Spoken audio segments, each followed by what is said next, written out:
Senhores telespectadores, o meu projeto hoje é falar-lhes de palácios reais em Portugal.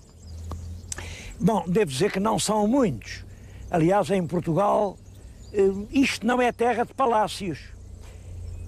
Eu às vezes faço comparações, julgo que em todo o território português há menos palácios do que numa cidade italiana de tipo médio. Em qualquer cidade de qualquer região da Itália há mais palácios do que no nosso país inteiro. Como sabem, há palácios de várias espécies.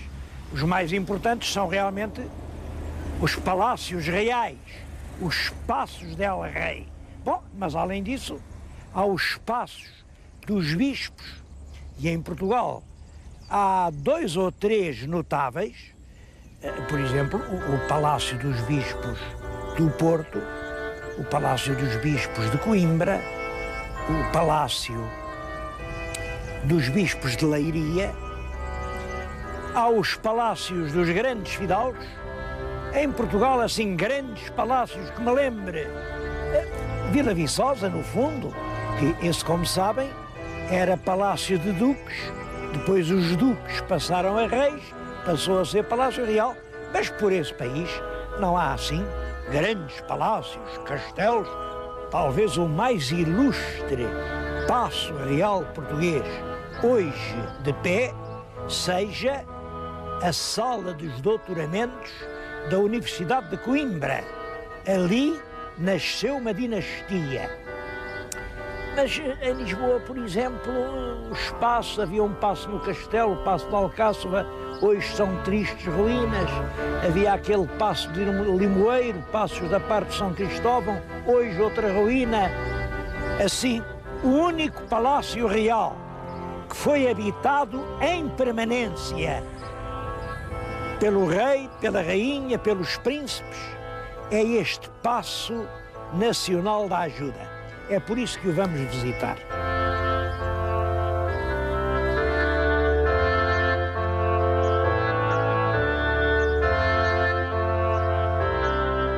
A história aqui do palácio começa, a bem dizer, com o terremoto de 1755. O Paço da Ribeira, lá embaixo, que era onde vivia o rei, ardeu, desabou, e o rei, que era o Dom José, teve um susto tão grande que nunca mais quis viver numa casa de pedra e cal. Mandou fazer aqui no Alto da Ajuda primeiro uma grande barraca, depois a barraca foi-se ampliando assim com outros corpos, chamavam-lhe a Real Barraca. Também lhe chamavam o Paço de Madeira, porque no fundo eram edifícios de madeira e, como sabem, é possível fazer de madeira casas muito confortáveis. E aí viveu o rei Dom José durante todo o seu reinado. No Paço da Madeira, no tempo da filha, da Dona Maria I, em 1794, vem um incêndio enorme, arde o Paço da Madeira e só então, 1794, estávamos portanto já no fim da monarquia absoluta, é que se resolve fazer para os reis de Portugal um grande palácio exatamente no mesmo sítio onde tinha sido a Real Barraca. Era todo este Alto da Ajuda. Mas reparem, 94, estávamos em plena Revolução Francesa. Portugal meteu-se disparatadamente na guerra contra a França. É claro, meteu-se, as coisas correram mal, aí são os franceses começam a fazer exigências, vocês têm que fechar os portos aos ingleses, porque a grande guerra é entre a França e a Inglaterra. E Portugal, de que lado vai estar? Nós não podíamos dispensar o apoio dos ingleses, porque nós vivíamos da ligação com o Brasil. Quem mandava no mar era a esquadra inglesa. Como diabo é que a gente ia continuar ligados ao Brasil se a esquadra inglesa nos não deixasse passar? Portanto, era ponto assente. Nós tínhamos de manter a aliança inglesa. Bom, mas nós estávamos na Europa. E o Napoleão, que era quem mandava na Europa, Napoleão teve no seu tempo uma espécie de papel de Hitler. Usava meios brutais. Dizia, vocês não podem admitir aí os navios ingleses. E se admitirem, nós invadimos Portugal. E invadiu. Em 1807, vem o exército francês, ocupa Lisboa e reparem, o rei de Portugal, o rei, era o príncipe regente, toda a família real, o governo, tudo vai para o Brasil, para lá continuar a dizer Portugal é independente. Devo dizer, costuma-se falar, a fuga da família real não é uma fuga, é realmente, penso eu, um ato muito inteligente em que nós conseguimos evitar que a invasão francesa destruísse a independência de Portugal no quadro das nações civilizadas. Continua a haver Portugal. Mas é claro, o que não há é rei, nem juízes, nem ministros, nem artistas, nem pedreiros, nem dinheiro, nem orçamento, e as obras param. Isto em resumo para lhes dizer que as obras que começaram no ano de 1795, vejam, estou-lhes a falar em 1997, já lá vão 202 anos e as obras ainda não acabaram. Olhem para aquela parede atrás de mim, olhem para ela, como veem o céu depois dos vãos das janelas. É que aquela parte do palácio nunca foi acabada. Isso para mim é bem simbólico das dificuldades da monarquia em Portugal. Um passo para El Rei só começou a ser feito quando a monarquia ia a chegar ao fim.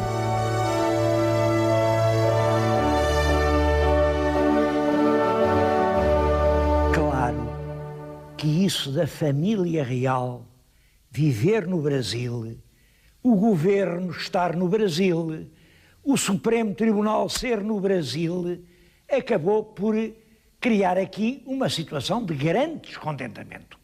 Porque, podem crer, ninguém gosta de ser colónia. Até aquela altura, o Brasil era colónia de Portugal e estava descontente. A partir da altura em que o rei vai para lá, Portugal é colónia do Brasil e também não está contente.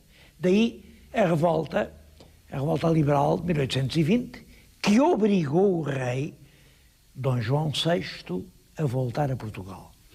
Só que ele, quando voltou, ainda não tinha palácio. Isto eram obras, estava-se a fazer, não pôde vir para aqui. Ele foi para um lado, a mulher, que era a Carlota Joaquina, eles não se davam bem, há ali qualquer coisa. Eu um dia falo-lhes disso, vamos fazer um programa sobre a Dona Carlota Joaquina. Mas enfim, cada um vivia em seu lado e quando o pobre do Dom João VI morre, há quem diga que a Carlota Joaquina não estava inocente. Quando ele morre, em 1826, o país tem este problema. Morre o rei, quem é agora o rei? Porque o rei deixou dois filhos, Dom Pedro e Dom Miguel. O Dom Pedro está no Brasil, proclamou a independência do Brasil e é o primeiro imperador, Dom Pedro I, imperador do Brasil. O segundo filho, Dom Miguel, está em Portugal. Quem é que deve ser rei de Portugal? Bom, segundo o direito, é o filho mais velho, Dom Pedro. Mas a verdade é que um grande número de portugueses está profundamente magoado com a independência do Brasil. Não é só mágoa sentimental, é que com a independência do Brasil e com a ajuda dos ingleses, Portugal tinha perdido aquele mercado, era daquilo que a gente vivia. Agora, com um Brasil independente, com um Brasil a não querer lá os portugueses, Como é que isto ia ser? Bom, e tudo isso cria a oportunidade política do irmão mais novo, Dom Miguel. Dom Miguel foi aclamado rei de Portugal aqui, neste palácio, em 1828. Estamos, portanto, no edifício onde, pela última vez, foi aclamado o rei absoluto em Portugal. Reparem, um rei absoluto em 1828, quando em França, desde 1789, se tinha já decidido que não pode haver reis absolutos. Os reis são... O que é um rei? Um rei é o chefe do Estado. Quem é que pode presidir ao Estado? Isto é importante porque, para perceber esta história, monarquia, república, tem que se entender isto. Há alguém que está acima de todos os outros. E está acima porquê? Só pode haver duas explicações. Porque recebeu um poder vindo de cima. Foi Deus que lhe disse: o rei és tu. Ou porque recebeu um poder vindo de baixo. Foi o povo que diz: nós delegamos em ti. É claro, o poder absoluto é o rei de direito divino, é a monarquia absoluta. O poder vindo de baixo, o poder eleitoral, é o rei democrático, é o rei constitucional. Estou-lhes a falar de coisas que estão na chave dos dramas do nosso Estado no século XIX. O último rei que disse: eu, Miguel, rei pela graça de Deus, foi o rei Dom Miguel e foi aclamado aqui neste palácio.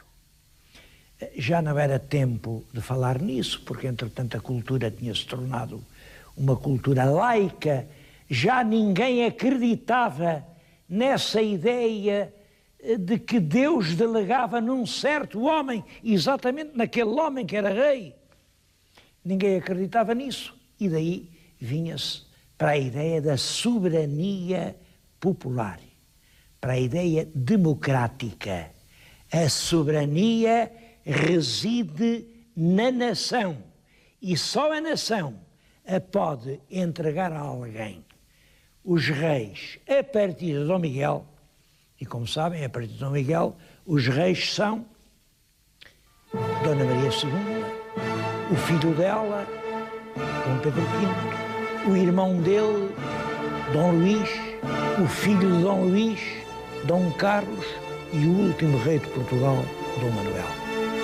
É esse drama dos últimos reis da monarquia que tem por cenário as paredes deste palácio em que agora me encontro.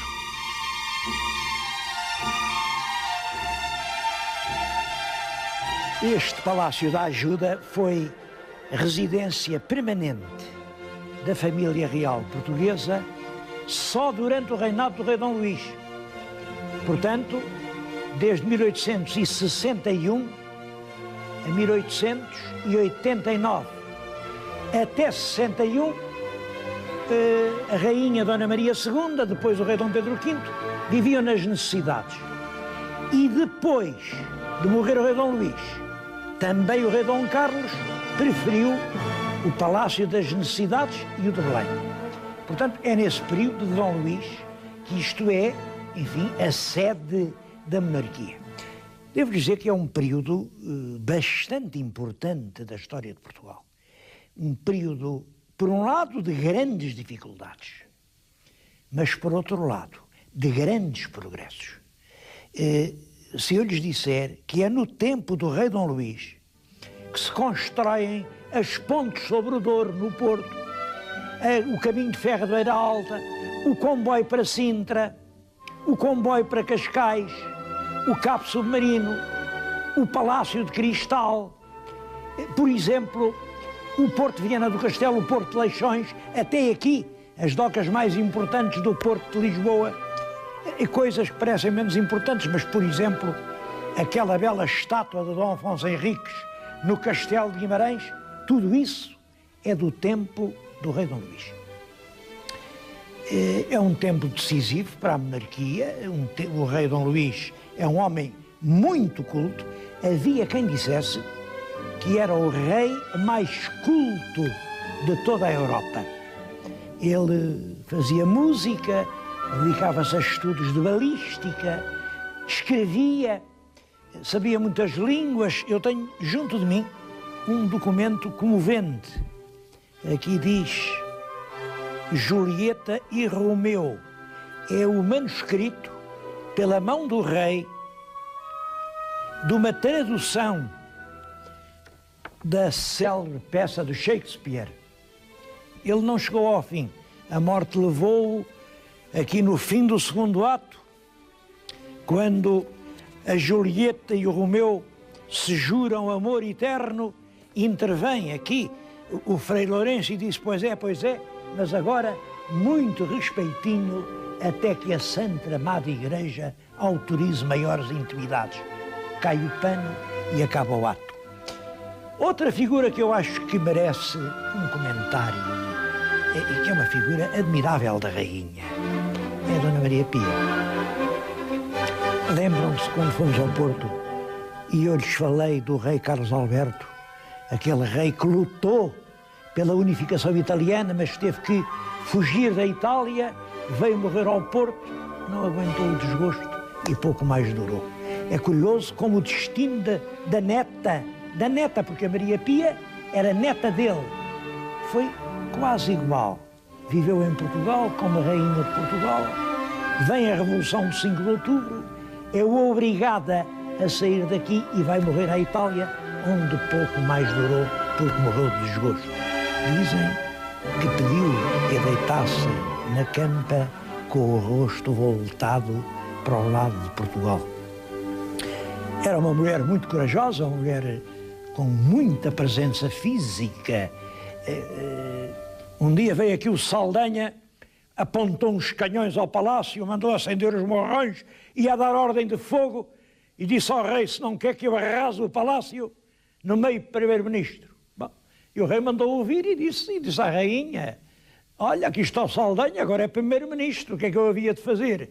E a rainha, diante do Saldanha, diz: que havias de fazer? Se fosse eu, fuzilava. Claro, a fuzilar não se resolve coisa nenhuma, mas isto revela da parte da rainha um sentimento viril e uma energia que talvez o próprio marido, o rei Dom Luís, bondoso, cortês, democrático, popular, talvez não tivesse. Em todo caso, quando Dom Luís morre, a rainha continua aqui. Há uma última imagem dos que a conheceram, ainda contam, e que me impressiona muito. Era aqui nesta mesma sala, porque isto era o quarto dela. Esta coisa enorme, esta era a cama onde ela dormia. Esta seda azul e branca é a seda posta nas paredes, mandada pôr pelo Dom Luís, a pedido dela, que queria azul e branco. Azul e branco eram as cores da bandeira. Eu acho que ela não pensava assim no azul tão feio, com certeza. Mas tudo isto era uma homenagem à rainha. As pessoas que a conheceram dizem que esta alcatifa que veem já então cá estava. Tem flores vermelhas. E que ela saía da cama, vinha, e quando olhava para as manchas vermelhas, se punha de joelhos. Não se sabe se era para apagar as manchas do sangue, se era para beijar o sangue do filho e do neto, porque ela ligava as manchas vermelhas à memória do regicida.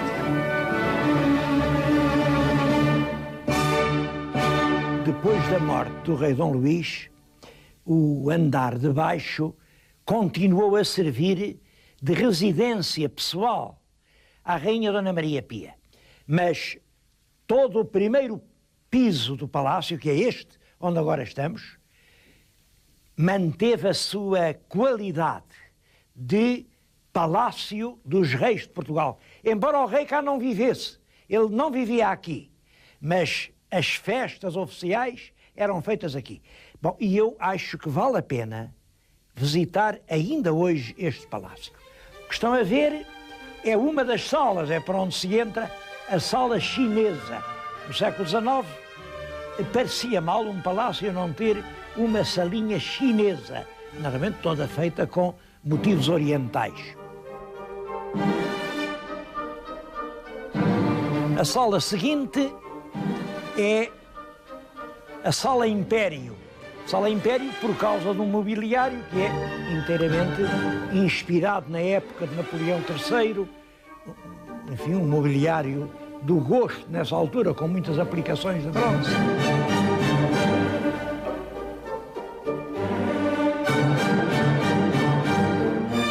A sala a seguir chama-se do Retrato da Rainha, por causa deste belo retrato de Ana Maria Pia.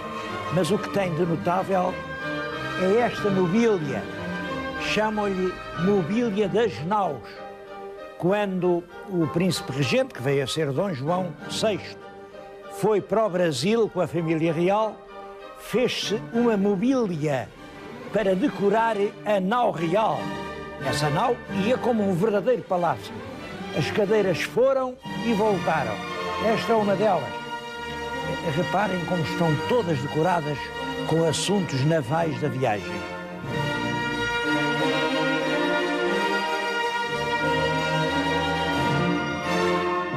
A sala seguinte tem dois belos retratos.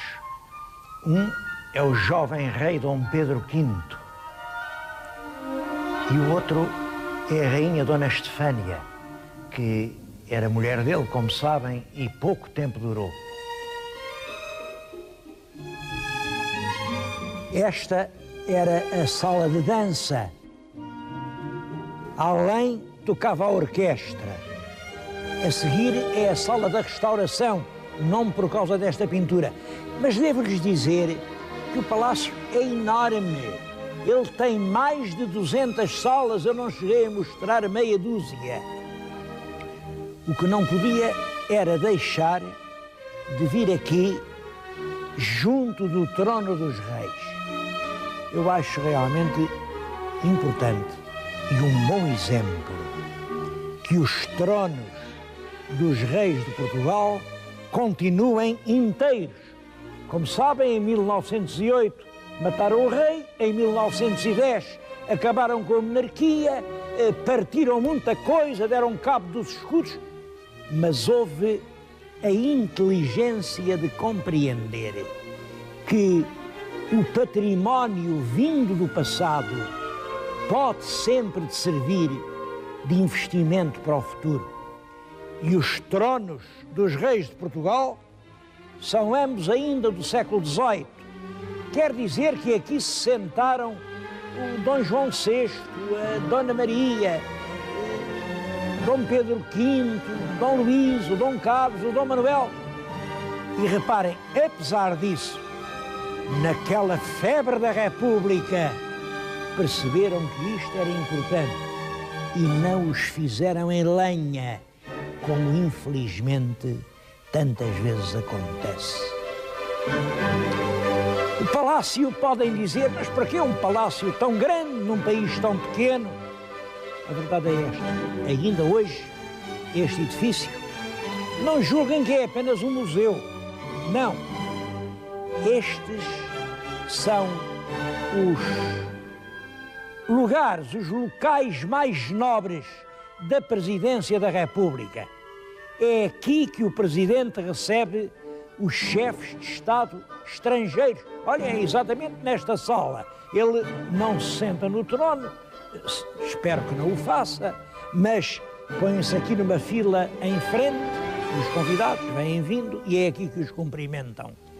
Porque o facto de ser um país independente obriga a ter estes espaços de grandeza que são, de certo modo, o reflexo da condição nacional.